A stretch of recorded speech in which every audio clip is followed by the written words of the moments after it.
The Tom Woods Show, episode 1908. Prepare to set fire to the index card of allowable opinion. Your daily dose of liberty education starts here. The Tom Woods Show.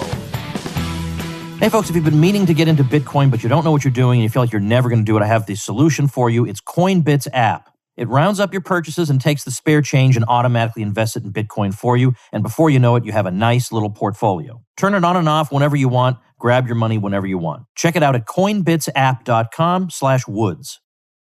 Hey everybody, Tom Woods here. All right, now today we're going to get into the details that I have not covered very much in the nearly 2,000 episodes of the Tom Woods Show, maybe a little bit here and there.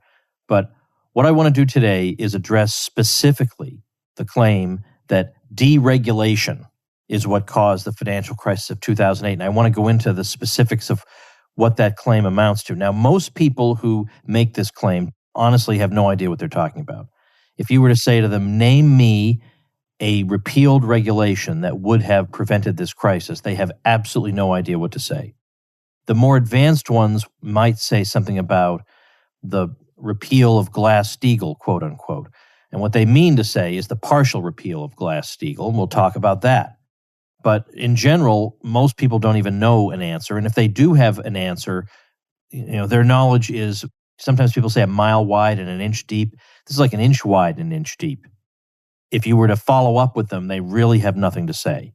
So I want to arm you with the ammunition you would need in case you find yourself in this discussion, but also just to make clear how misleading, to put it mildly, the conventional wisdom about this is. And it goes to show why it's so important to smash this kind of conventional wisdom before it ossifies. In yesterday's episode, number 1907, I set the stage a bit by describing the ways in which the federal government and the Federal Reserve stimulated housing artificially and the problems that resulted from that. And so now we're going to go on to this other dimension of the question. But I want to just say that it's naive and uncomprehending to think that once the Federal Reserve has set an artificial boom in motion, that there's some kind of phantom regulation that can reel it back in. At that point, the horse has left the stable. It's a little bit ridiculous once you've allowed the Federal Reserve. If you don't want a financial bubble, then get rid of the Federal Reserve. Get rid of the credit spigot that allows these bubbles to be blown up and to persist. But don't let that happen. Don't let the Fed engage in crazy money creation and then ignore that and sit back and say, if only we'd had more regulation. That's so beside the point. One of the best forms of so-called regulation from a free market standpoint is to let failing businesses fail when they need to fail. And so what I want to start with is the claim that, well, we can't do that because some institutions are too big to fail. So we can't let them fail because then there'll be a cascading of failures throughout the economy. We don't want that. So we can't actually discipline firms by allowing them to go out of business, even though that is the market's form of discipline. And you better believe that would get some of these actors to shape up and do the right thing and make sound financial decisions.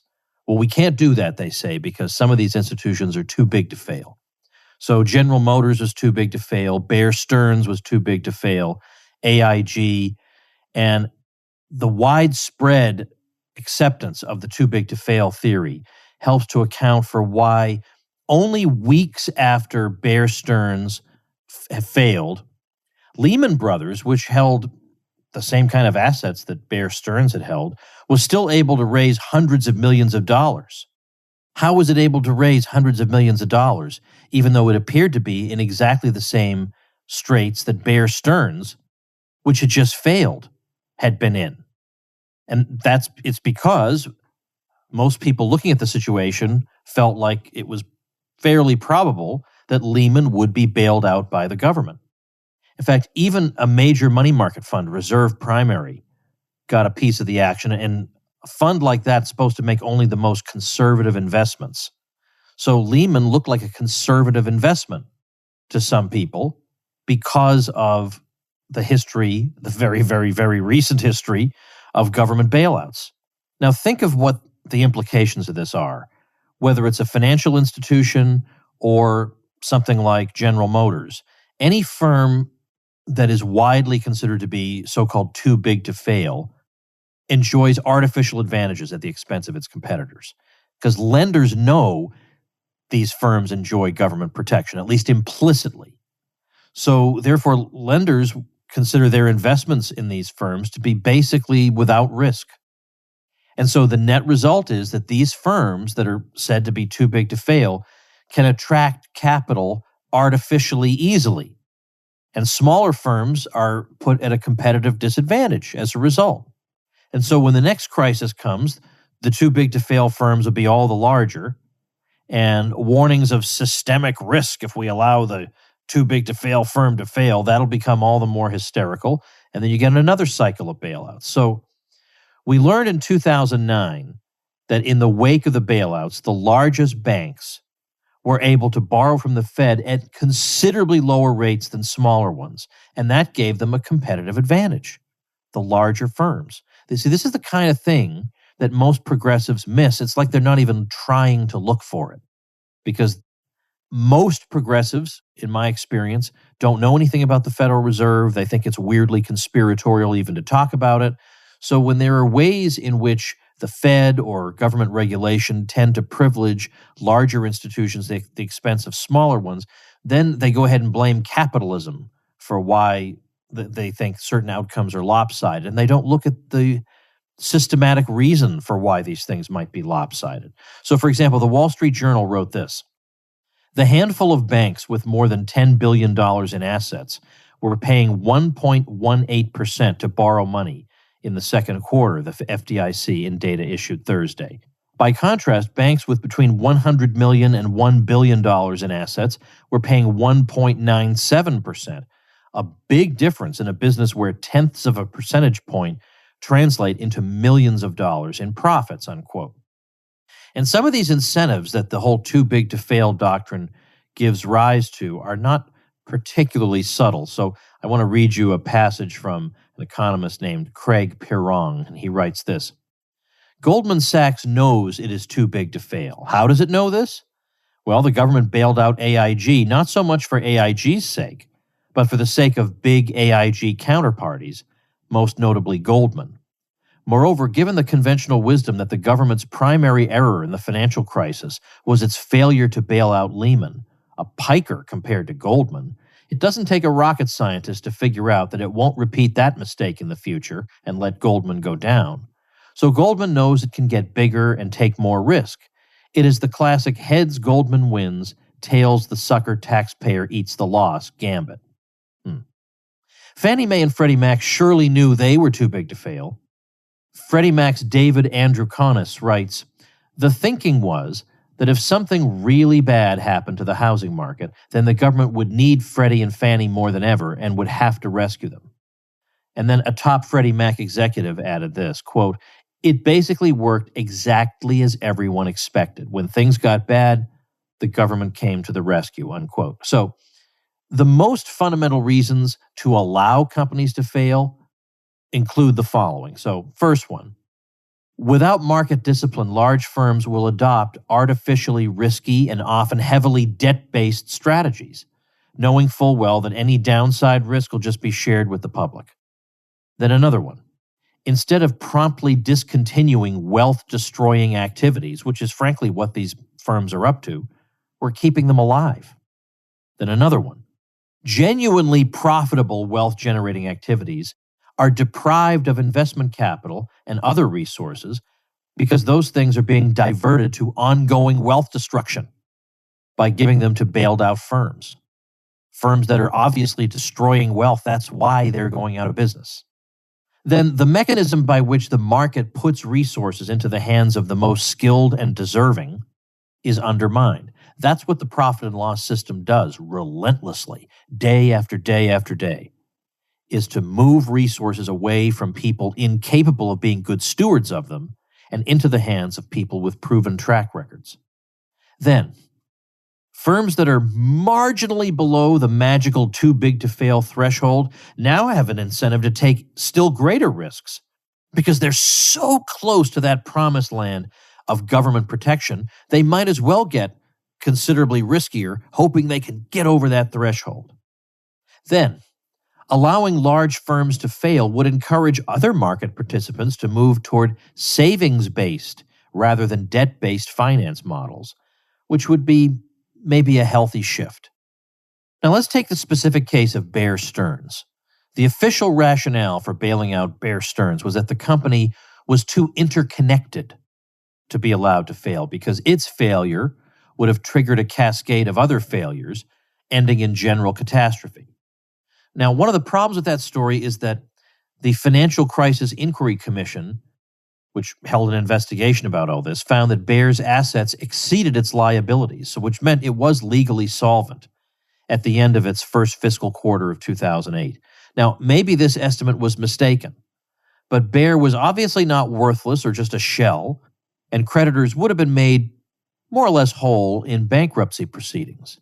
Bankruptcy, regardless of what we feel about it, was designed for a situation like this because the ailing firm gets some breathing room, it can assess its situation, it can amass what resources it can, and arrange for the orderly satisfaction of creditor claims. Now, when Lehman Brothers failed just 6 months later, the situation was different. Lehman was likely both illiquid and insolvent, and it was allowed to go under. But the alleged cascade of failures never materialized. And here's Peter Wallison from the American Enterprise Institute. I've had him on the show several times. And he says this: even Lehman's credit default swap obligations, credit default swap, CDS, and the CDSs written specifically on Lehman by others did not cause any substantial disruption in the CDS market when Lehman collapsed. Within a month after the bankruptcy, all of the CDSs specifically written on Lehman were settled through the exchange of approximately $6 billion among hundreds of counterparties, and while Lehman had over 900,000 derivatives contracts outstanding at the time it filed for bankruptcy, these did not give rise to any known insolvency among those of its counterparties that were protected by a Lehman CDS. In cases where Lehman's derivatives counterparties suffered losses, the counterparties filed appropriate claims in the Lehman bankruptcy proceeding, which are being adjudicated in the ordinary course. In other words, Lehman, a larger firm than Bear and one that had more interconnections, had no significant effect in dragging down its counterparties. If Lehman's interconnections did not drag down its counterparties, Bear's certainly would not have done so. Now, the shock that hit the markets when Lehman collapsed was due less to Lehman's collapse per se than to the fact that it seemed to suggest that the government was behaving in a very ad hoc way in its approach to the crisis. So Stanford's John Taylor was convinced that it was not so much the Lehman collapse that spooked the markets. It was the public's realization that the government has obviously not thought through its intervention plan. And he says, quote, "This was likely amplified by the ad hoc decisions to support some financial institutions and not others, and unclear, seemingly fear-based explanations of programs to address the crisis. What was the rationale for intervening with Bear Stearns, then not with Lehman, and then again with AIG? What would guide the operations of the TARP, the Troubled Asset Relief Program, and so on?"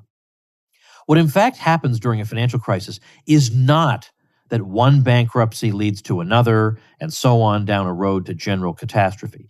The string of failures we observe in a crisis like this is not caused by interconnectedness among the firms involved, but rather by a common exposure they all share. So in the case of 2008, the firms we're talking about were all exposed to a mortgage market that had begun to collapse.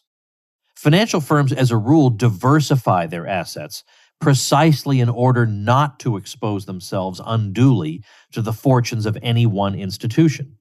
In Lehman's bankruptcy filing, the largest creditor turned out to be a Tokyo-based bank that was owed $463 million. But their capital base was $7.4 billion, so this was not about to threaten their solvency. So what happened during the financial crisis was that these mortgage-backed securities that we talked about in the previous episode that were held by these large firms fell very dramatically in value, and that threatened the solvency of these institutions. It turns out that the assets they were holding had been wildly overvalued. But bear in mind that recognizing the true values of these previously mispriced assets, even if that means their prices fall dramatically, doesn't change the amount of physical stuff in the economy. It's true that a fall in asset values could very well lead to the bankruptcy of institutions that were heavily invested in them. But that would mean only that the distribution of that unchanged amount of wealth would shift from one group of people to another. Bankruptcy courts would establish new ownership titles, and economic activity could then resume on a new and sounder foundation.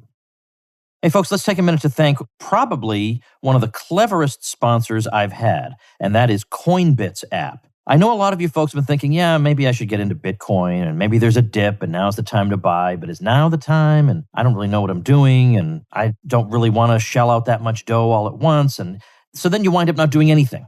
But here's an easy way to do something that maybe you already want to do. Coinbits App is a Bitcoin investing app that rounds up your everyday spare change and automatically invests it in Bitcoin for you. So, for example, you buy a cup of coffee for $2.75. Coinbits will round up to $3, take that extra 25 cents, and buy Bitcoin with it. So you set it, forget it, and start building up your Bitcoin holdings. It's done easily, painlessly, and anytime you want to stop doing it, just click a button and it's off and done. And you can withdraw your money anytime you want. So forget about deciding when to buy, how much, what platform to use. Coinbits takes all that away by automatically investing your spare change for you weekly. And you'd be surprised at how quickly that adds up. So check it out over at coinbitsapp.com/woods. That's coinbitsapp.com/woods. So now let's get into the deregulation claim. Barack Obama, when he was running for president, identified deregulation as the source of the crisis. Now, since taking office, he more or less abandoned that line of argument. But people still continue to believe it, even though very few people, as I said, can actually give you specific examples of relevant deregulation.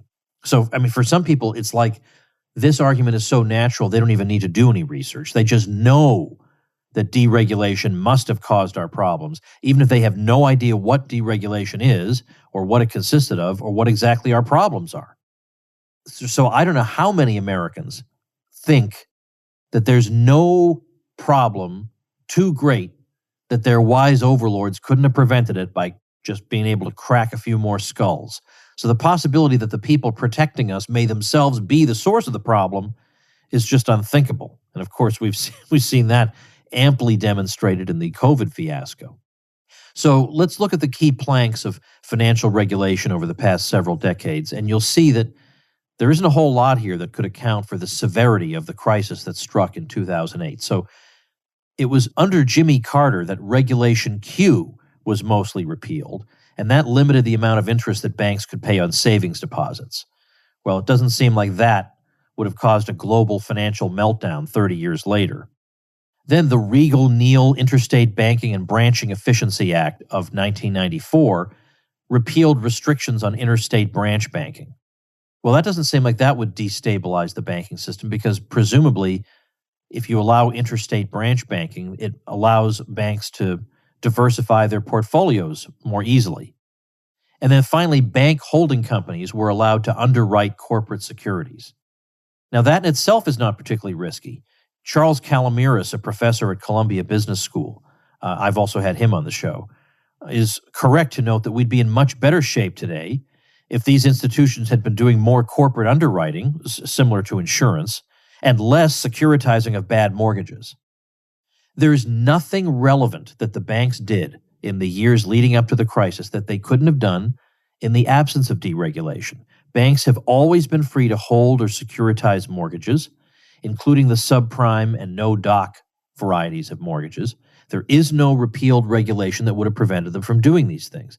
Now, the one specific act of deregulation that sometimes is pointed to as a contributor to the crisis is what I referred to earlier, the partial repeal of the 1933 Glass-Steagall Act by means of the Gramm-Leach-Bliley Act in 1999.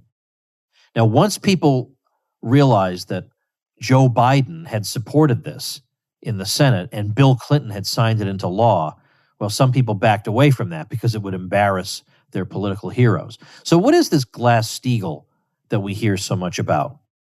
The Glass-Steagall Act of 1933 consisted of 4 basic provisions, whose combined effect was to erect a wall between commercial banking, that you and I use, and investment banking. So first, it prohibited banks from underwriting or dealing in securities, apart from essentially riskless government-issued or government-backed securities. The prohibition on dealing in securities meant that banks could not acquire securities for the purpose of selling them, but they could acquire them to hold because they believed them to be good investments.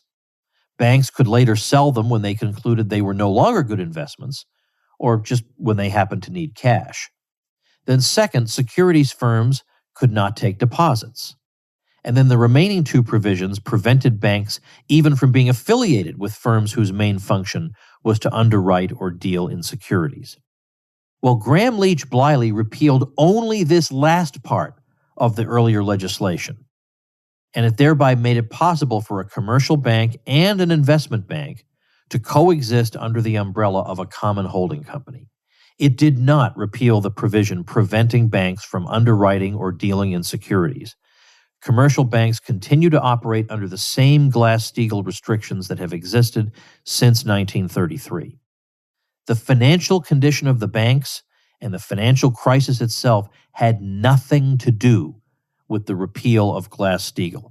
The problem occurred because banks made bad loans and investments. So in other words, banks did a bad job at traditional banking activities, not some newfangled activity that deregulation had made possible. Many commercial banks held large portfolios of mortgage-backed securities, but it wasn't some repeal of Glass-Steagall that allowed them to accumulate those portfolios. They were always allowed to do that. But did the repeal of 2 provisions of Glass-Steagall, allowing affiliation of commercial banks with securities firms through their control by the same holding company, contribute to the losses and risk that permeated the system? Well, certainly not. For one thing, commercial banks bought mortgage-backed securities for their AAA rating, which meant that they were of high quality. So for their AAA rating, their attractive return, and the minimal capital requirements associated with holding them. They did not acquire these assets because they were connected to investment banks that were trying to unload them. Also, severe regulatory firewalls essentially prevent this kind of affiliation from contributing to losses or increased risk on the part of the commercial bank involved. The reverse problem, that affiliation with a commercial bank might bring down an investment bank, is exceedingly unlikely given the relative magnitudes of assets held by each institution. Commercial banks' assets were only a tiny fraction of those held by the investment banks they were affiliated with. These banks were in no position to cause the investment banks any serious problem, much less their complete downfall. Even the Washington Post pointed out the irrelevance of the partial repeal of Glass-Steagall. So, for example, they write this: Bear Stearns, Lehman Brothers, and Merrill Lynch, 3 institutions at the heart of the crisis, were pure investment banks that had never crossed the old line into commercial banking. The same goes for Goldman Sachs, the infamous AIG, an insurance firm, New Century Financial, a real estate investment trust. No Glass-Steagall there. 2 of the biggest banks that went under, Wachovia and Washington Mutual, got into trouble the old-fashioned way, largely by making risky loans to homeowners. Bank of America nearly met the same fate, not because it had bought an investment bank, but because it had bought Countrywide Financial, a vanilla variety mortgage lender. Meanwhile, J.P. Morgan and Wells Fargo, 2 large banks with big investment banking arms, resisted taking government capital and arguably could have weathered the crisis without it. So what deregulation can critics have in mind? Alan Meltzer of Carnegie Mellon says, I would challenge anybody to point to something important that was deregulated during the last 8 years.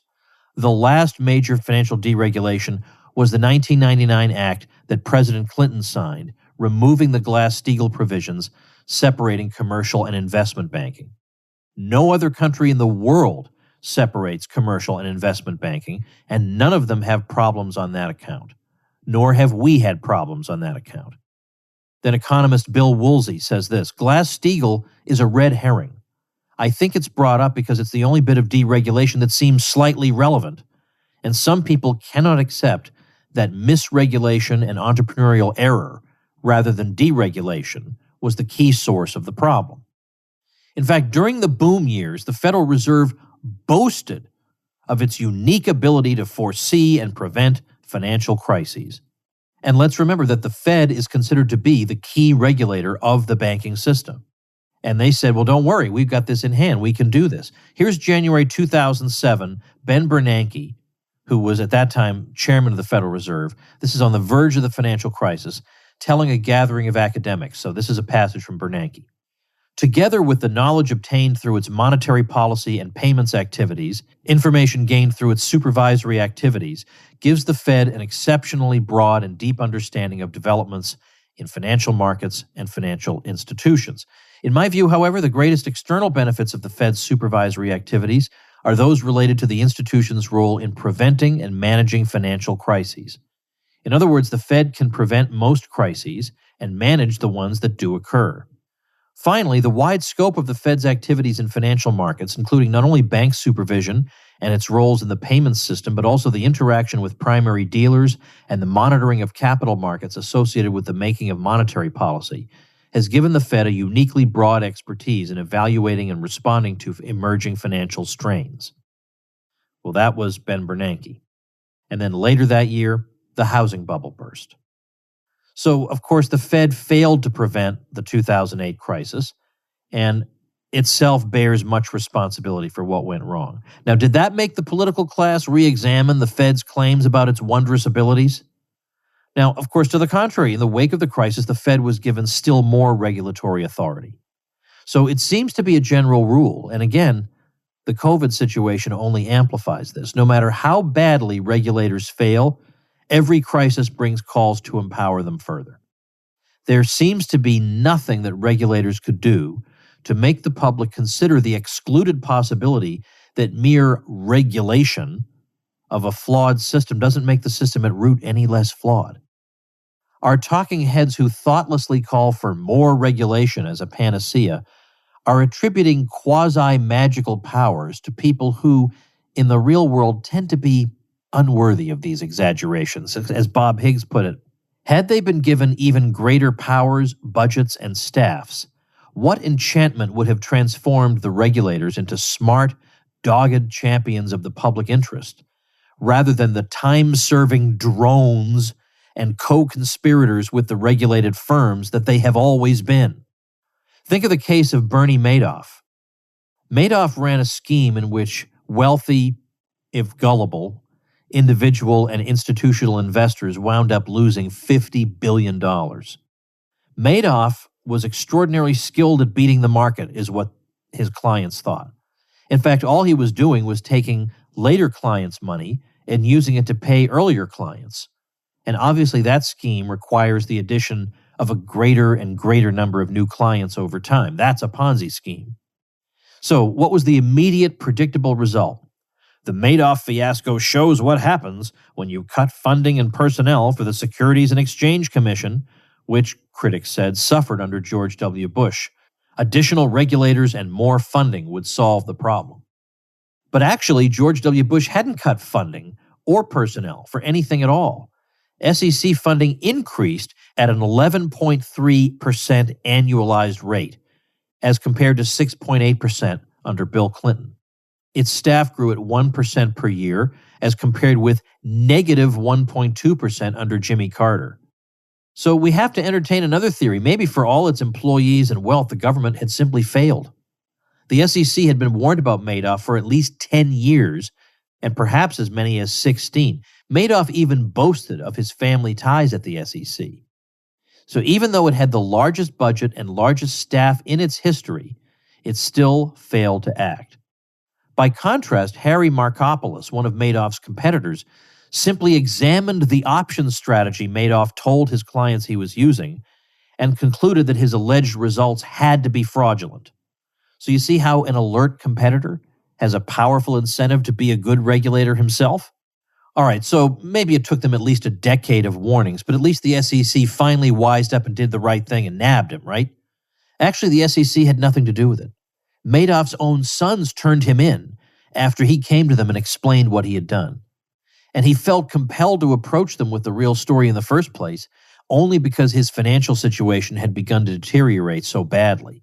Catching him had nothing to do with the SEC at all. The very existence of the SEC lowers the natural alertness investors would otherwise have. So they think to themselves, if such and such investment outlet were in fact a criminal Ponzi scheme, well, the SEC would have done something about it. Now, a private certification agency that made an error of this magnitude would be finished, never to be heard from again. Would you continue to rely on it? Meanwhile, other institutions would quickly gain market share at the incompetent firm's expense. The SEC, on the other hand, is going to get more money. As it turns out, spending and personnel have increased dramatically, not just on the SEC, but throughout the whole arena of financial regulation. The 12,190 people in Washington, D.C. alone who are charged with overseeing American financial markets would probably have something to say about the allegedly unregulated American financial system. Adjusted for inflation, spending on the regulatory agencies in charge has tripled since alleged deregulation began in 1980.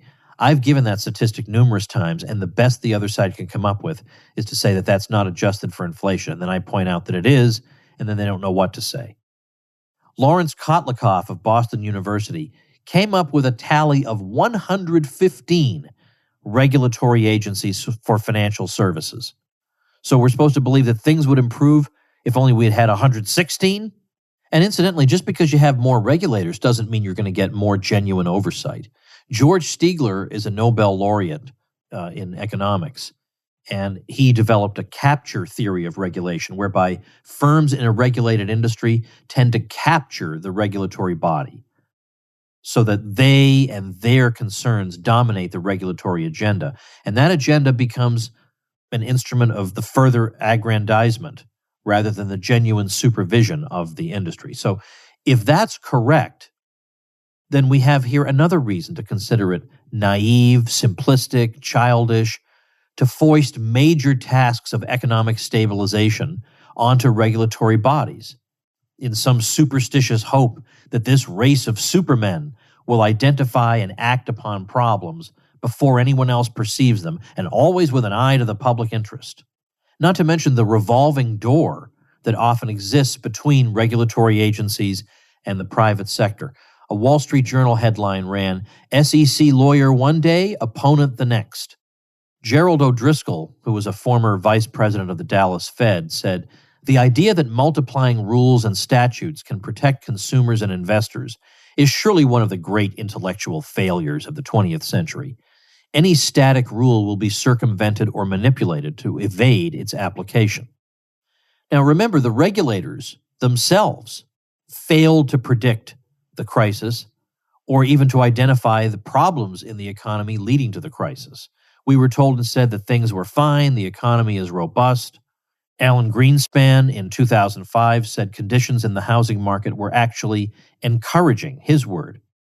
Ben Bernanke, who succeeded Greenspan as Fed chairman, said that, quote, "Our examiners tell us that lending standards are generally sound and are not comparable to the standards that contributed to broad problems in the banking industry 2 decades ago. In particular, real estate appraisal practices have improved," unquote. And then he said that a slower growth in house prices may be possible, but he would just lower interest rates if that were to occur. But now let's suppose regulators had been able to perceive the problem. Would they know how to fix it? Would they have the courage to try?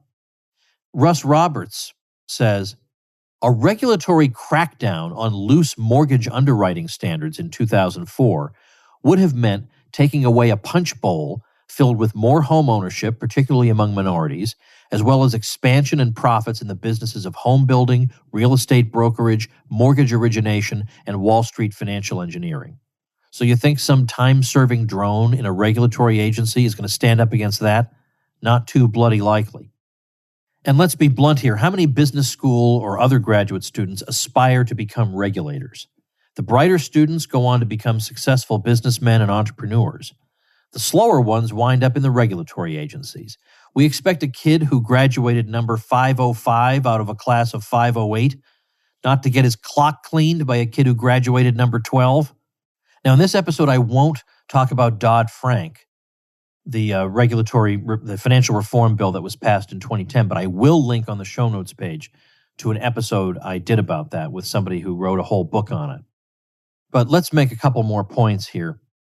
The capital requirements that banks operated under rewarded them for holding mortgage-backed securities because they were allowed to hold fewer reserves against them, and that freed up money to make even more loans. So for every $100 it held in standard loans, a bank needed $10 in capital. For every $100 in mortgage loans, the amount was $5. And for every $100 of AAA-rated mortgage-backed securities they held, banks were required to have only $2 in capital. So that naturally encouraged an artificial rush into this particular kind of asset.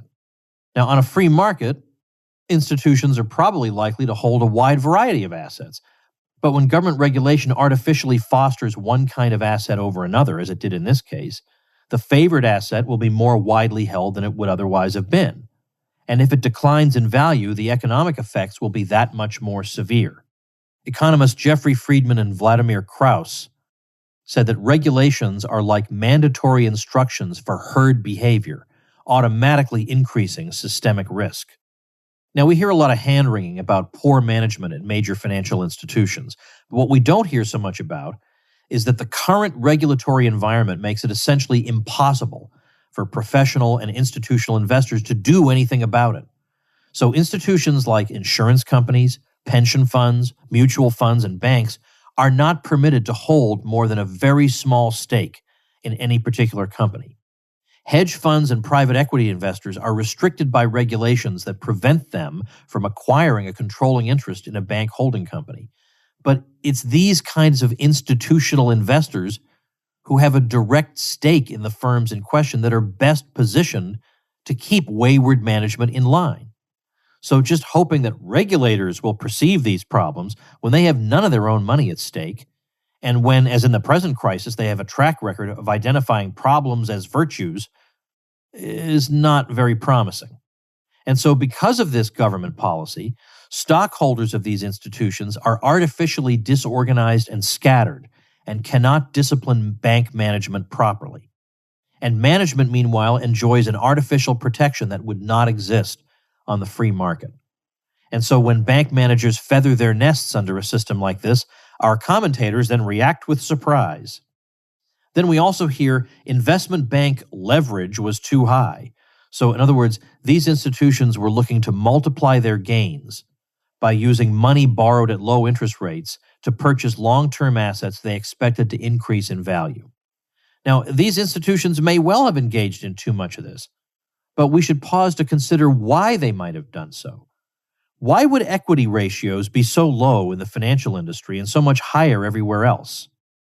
Could it be that the financial industry, unlike, say, the shellfish industry or the publishing industry, has a giant sugar daddy in the form of the Federal Reserve standing in the wings to provide liquidity at critical moments, with the federal government on too big to fail ground standing ready to assist them in case of an especially serious problem?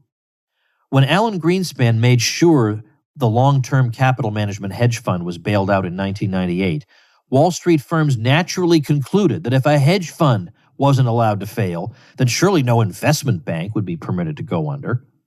And even the International Monetary Fund admitted in 2008 that big financial institutions were taking excessive risks in the expectation that their central bank would bail them out.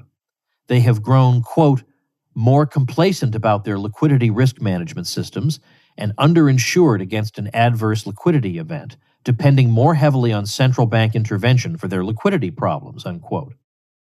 It's the system itself, in other words, that's the problem. Here's what Guido Hulsmann, who's also been a guest on the old Tom Woods show, biographer of Ludwig von Mises, has to say. This is a lengthy passage, but worth it. He says, the banks must keep certain minimum amounts of equity and reserves. They must observe a great number of rules in granting credit. Their executives must have certain qualifications, and so on. Yet these stipulations trim the branches without attacking the root.